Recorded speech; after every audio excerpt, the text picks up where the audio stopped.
বৈষম্য বিরোধী ছাত্র আন্দোলনের সময় যাত্রাবাড়িতে ছাত্র জনতার উপর ধারালো অস্ত্র হাতে হামলার ঘটনায় লিটন আকন্দকে 2 সহযোগী সহ গ্রেপ্তার করা হয়েছে। বৃহস্পতিবার রাত 2টার দিকে র্যাব 3-এর একটি দল রাজধানীর যাত্রাবাড়ি থেকে তাদের গ্রেপ্তার করে। এ সময় তাদের কাছ থেকে দেশীয় অস্ত্র, মাদকদ্রব্য ও গান পাউডার জব্দ করা হয়। এ বিষয়ে র্যাবের লিগ্যাল ও মিডিয়া উইংয়ের পরিচালক লেফটেন্যান্ট কর্নেল মুনিম ফেরদৌস বলেন, বৈষম্য বিরোধী ছাত্র আন্দোলনের সময় সাধারণ জনতা ও ছাত্রদের বিরুদ্ধে চাপাতি নিয়ে আক্রমণের ভিডিও ফুটেজ সামাজিক যোগাযোগ মাধ্যমে ভাইরাল হয়।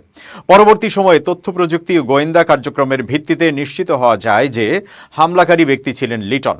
এই পরিপ্রেক্ষিতে লিটন ও তার সহযোগীদের গ্রেপ্তারে র্যাব গোয়েন্দা নজরদারি বৃদ্ধি করে। মধ্যরাতে রাজধানীর যাত্রাবাড়ি এলাকা থেকে লিটন আকন্দকে তার 2 সহযোগী সহ গ্রেপ্তার করে র্যাব 3।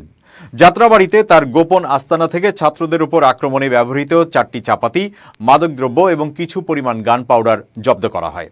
তার বিরুদ্ধে বৈষম্য বিরোধী ছাত্র আন্দোলন চলাকালে যাত্রাবাড়িতে ছাত্র জনতার উপর হামলা ও হত্যা মামলা সহ অস্ত্র আইনে 3টি, মাদকদ্রব্য নিয়ন্ত্রণ আইনে 3টি, একটি ডাকাতির প্রস্তুতি ও একটি অন্যান্য ধারায় সর্বমোট 9টি মামলা রয়েছে।